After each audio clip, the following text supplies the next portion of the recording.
Welcome to Bass Talk with Hagen and Hayes. This is series 3. And hi, Susan. How are you? I'm well, David. How are you doing? Very well, thank you. And what's today's topic?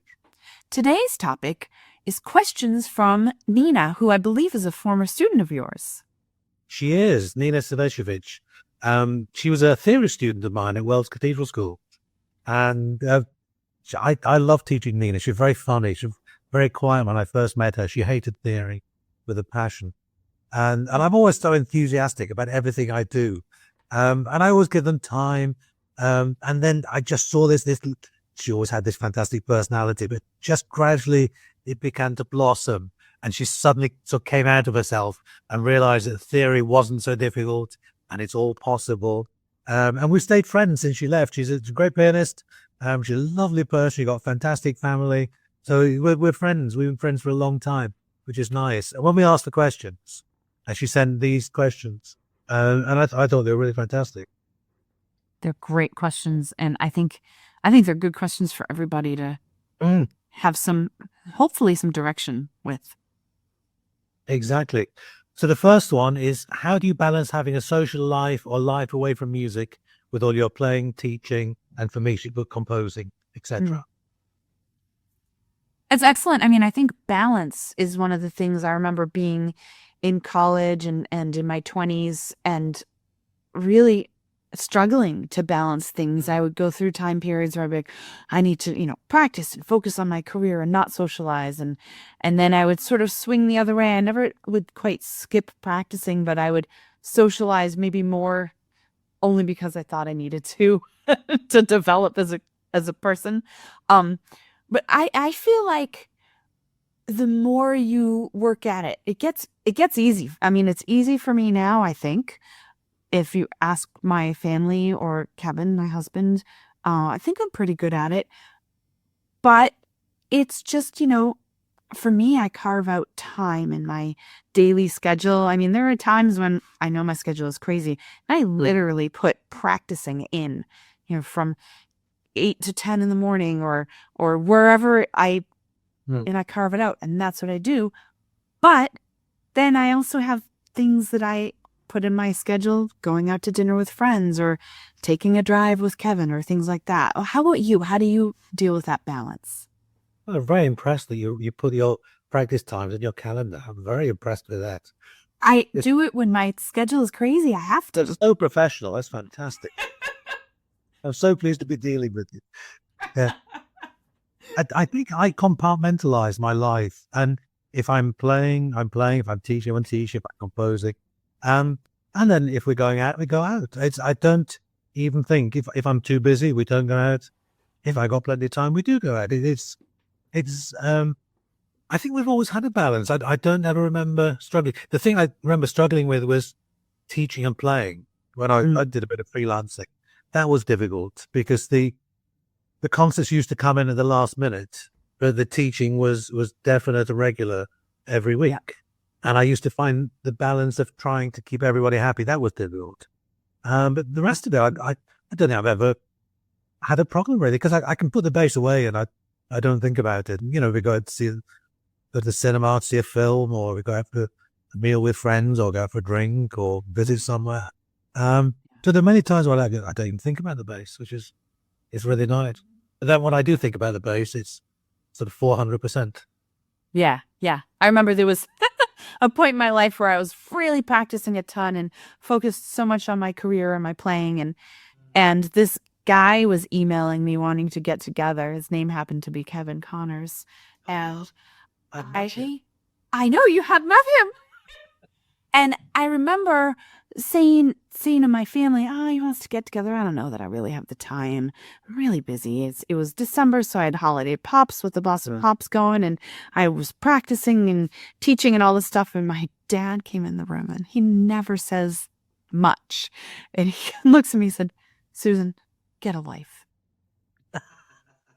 And I thought, oh gosh, if Dad's saying get a life, so I went out just to meet a friend. And next thing I know, 6 months later, I was married. So, but there even still, I mean, I was in my early 30s at that point, and would still have moments where I would just sort of, I don't know if I was practicing more than I needed to or what, but I wasn't going out as much. I think it's also difficult when you're younger because often you take on too much work from enthusiasm and because you want to do everything all at once. So I think sometimes that's the issue of balance. And I used to find I didn't know I was too busy until I was too busy. And then it's difficult to get rid of some work and whatever. It takes a while for that to calm down. But it's easier as you get older because you can maybe pick and choose what you do a little bit more, which is quite nice. And I enjoy being really busy. I had no worries about it at all.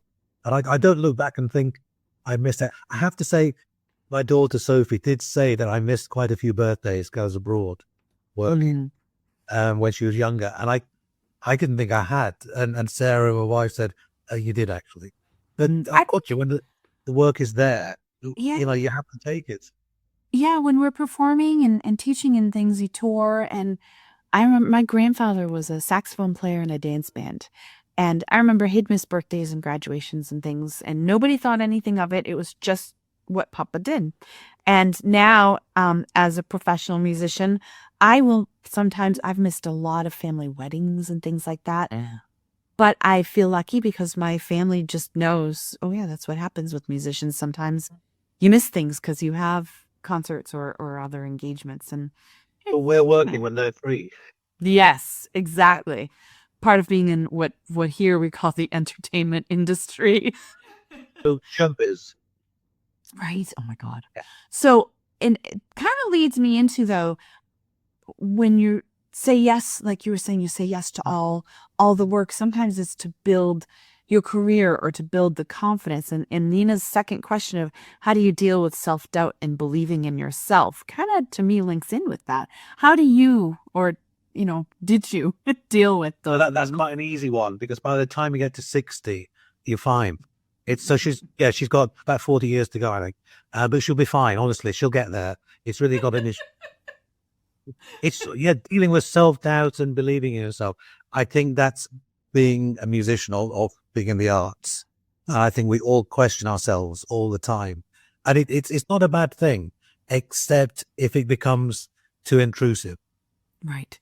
And that's the thing. And I think you have to question what you do and how you do it, because I think that's how you develop and how you grow. But it can, I think, become too intrusive, really, and then get in the way of what you're actually trying to do. What do you think? Well, I think that it's also a question of balance, right? Self-doubt. If it's like, you know, is this fingering the right one? You know, question yourself. We're so used to, all musicians are somehow locked in a practice room at some point alone, criticizing themselves. And I know I've suffered from imposter syndrome before, where I get to do these magnificent things and I think, me? How did it get to be me? How am I doing this? Am I worthy? But, you know, I just saying, pull up your big girl pants and just do it. And like, sometimes you just have to take a deep breath and say, no, I can do this. And the more you do that, the better you get at it. And then your confidence builds. I remember a colleague of mine, and I won't say who it is because I don't want him to feel like I've exposed a very vulnerable moment. But it was a man who is not a bass player. Right. And he won a big job in an orchestra. And he said to me, I don't belong here. I'm not good enough for this job. I am the quintessential example of fake it till you make it. He said, I just kept doing things and pretending I believed in myself. And now fast forward 10 years, he has more belief in himself than most people I know.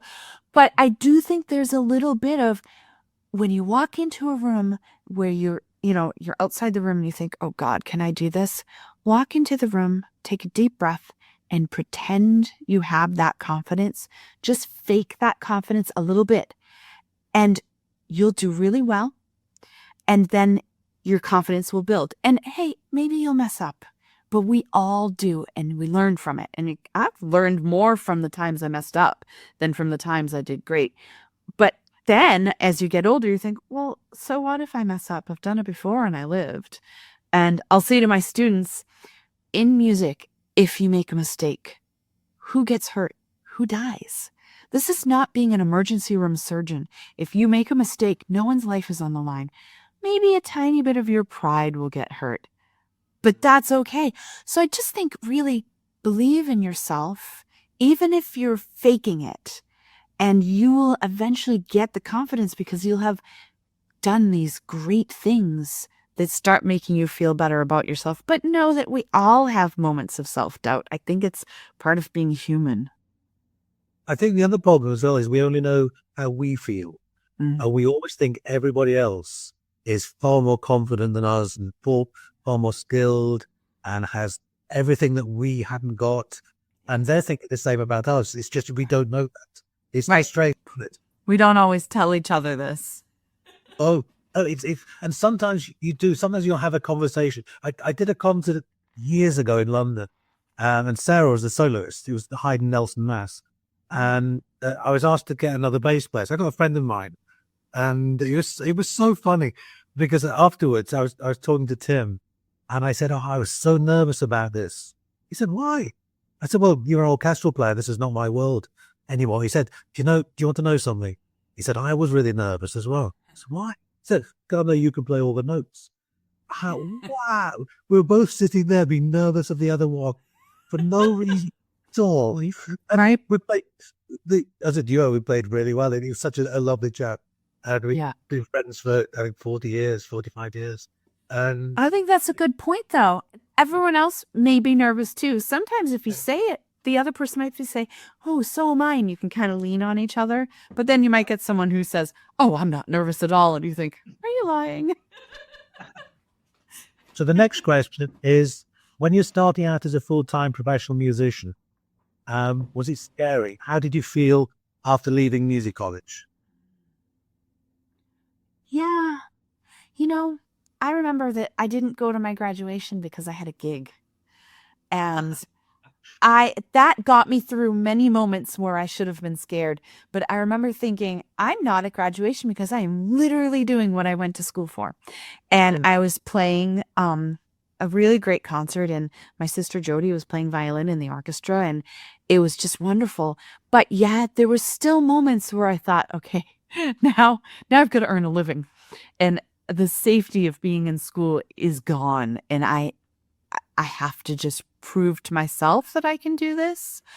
But I don't think it's worth, I say to my students, I don't think it's worth being scared. Just do it. Go ahead and do it. And that's why younger players explore so many opportunities and say yes to everything, because you've got to carve out your spot in the world. And there is room for everyone, but you've got to find where you belong and where you like to be. But I do think that school tends to make us feel safe. And then when it's gone, can you make a living at it?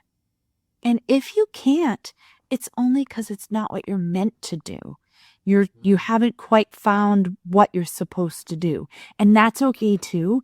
But I think, it's the fear of the unknown, right? How about for you? I didn't find it scary at all. All I ever wanted to do was be a bass player. So I couldn't believe it. How lucky was I? I studied at the Royal College of Music. I graduated from the Royal College of Music. And then I was playing, I was teaching. A few years later, I went to study in Prague. Then I started recital music. I played in bass quartets. I'd organized concerts. I'd started organizing workshops. I was so happy. Nothing scared me at all. I don't think anything ever has really. I just get on with it because this is the path I've chosen. I was so happy to be a bass player, professional bass player. It was really, really amazing. I studied for 3 years at the Royal College, and then I planned to do a postgraduate year. But when I went back in September, I went to get my grant check, which came paid by the government, and there was no money there. So I contacted my local authority, and they said, "Oh, we forgot to tell you, we're not funding you for another year." So suddenly I wasn't at the Royal College of Music, and I think I had 2 hours teaching a week at that point.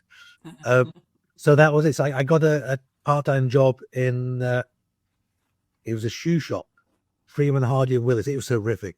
It was everything I don't do. It's oh God. I think I lasted about 6 months. I can't believe it. Yeah. I think it made me realize how lucky I am to be a musician. And I've never looked back. And I've loved almost every minute of it, if I'm honest. Well, and I think that's the thing. I mean, we love what we do, right? I fought really I felt like I fought hard. I had been good in my academic studies in high school, and I had been offered a full scholarship to Massachusetts Institute of Technology, where I was interested in actually what we called then computer programming. It was coding, was what we call it now. And I thought, well, maybe I should do that. My family was like, oh, you'd be rich. It would be great. You'd have such an easy life financially. It would be just wonderful. And I looked at my family. I said, I want to play the bass. I don't need to be rich. I just want to be able to pay my bills. And I want to do it by playing the bass. And I felt like, I think at Berkeley, some of the students think I need to be rich and famous by the time I graduate. And I just think if you truly love what you're doing and you just aim to be able to pay your bills, and it'll come, it'll happen, and you'll have more than you need. But it always starts out modest. I don't know, most people don't come out of school with, a multi-million-dollar contract from somewhere. But that's okay because we're doing something that's passion, which then says, Nina asked, what's your favorite thing about being a musician? And I think that kind of links together nicely too. Wow, this is flowing so easily. It's a good one. It's a good question. I was looking at these before we started recording, and I thought my favorite thing about being a musician is everything. Right. I couldn't imagine not being a musician. And I see other people, and I know that often they earn more money and have more security, but I absolutely love everything I do. I think how lucky am I of all the jobs I could have done. I chose to be a musician, and I earned a good living from being a musician. I'm so lucky. The one thing I think, just go back to the previous question, unless you go into a full-time salary, you have to be entrepreneurial. And I think that's maybe where it can become scary, because there's no hard and fast rules about when you're going to get a pay increase, where the work is going to come from. It's quite difficult. That's in a scary bit. But I was always entrepreneurial anyway, so I always went out looking for work. So what's your favorite thing about being a musician, Well, Susan? I was thinking the same thing. Everything. I mean, I've gotten to travel the world because of music. Even when I'm playing, say, Holiday Pops, it's the same concert for weeks. Mm-hmm.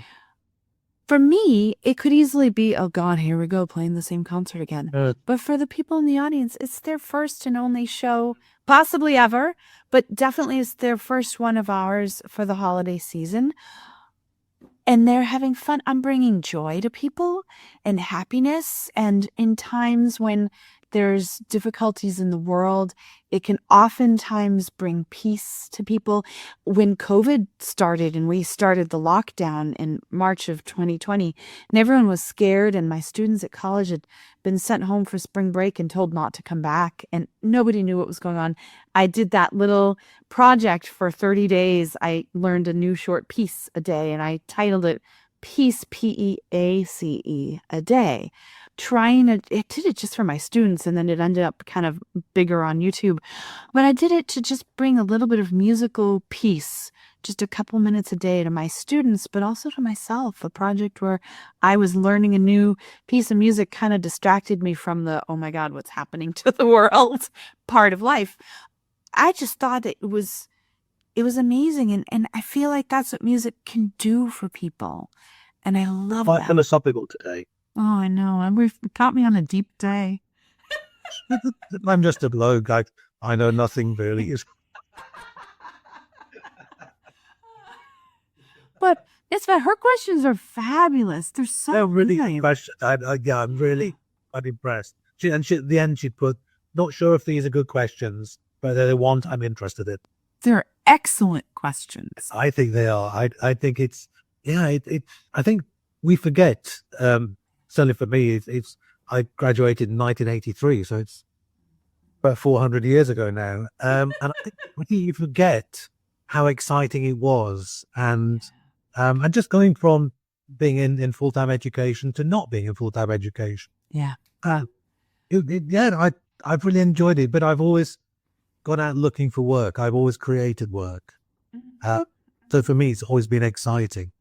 Always looking for the next opportunity. And I've played and taught in 20 countries over the last, and I how many years. So I've been very lucky, really, as a musician. It's amazing. I get to see a lot of my college students just entering the world after school, and a lot of them are a little frightened, a little nervous. Some of them are, they move to Nashville, they move to New York City, they move to Los Angeles, or they'll go for another degree somewhere else or whatever. But I talk them through it, and I say to them, now music is your job. It's not learning. Learning is no longer, going to classes, that's no longer your job. So you have to make learning and make playing your bass, make practicing, make music your job.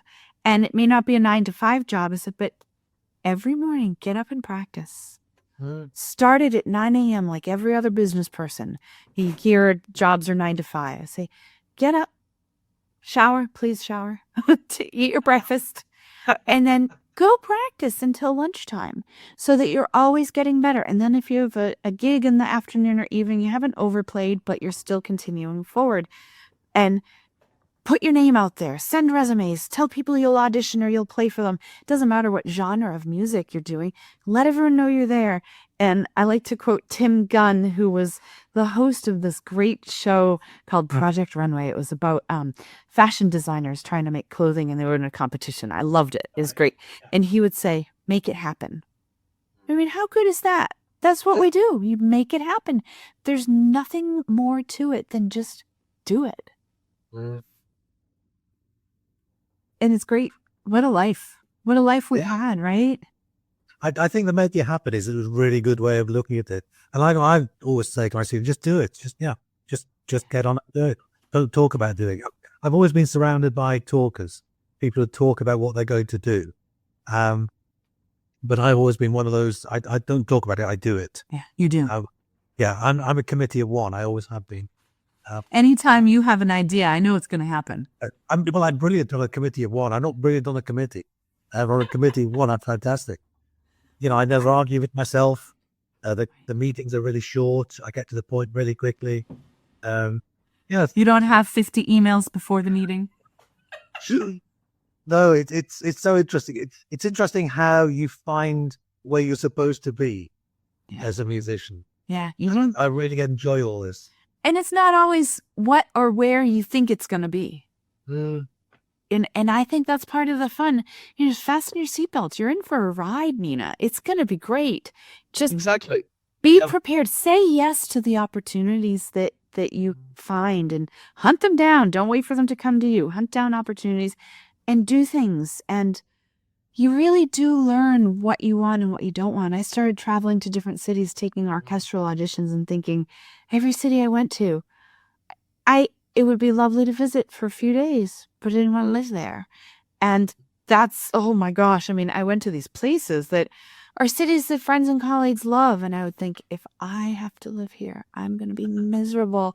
I'd rather die.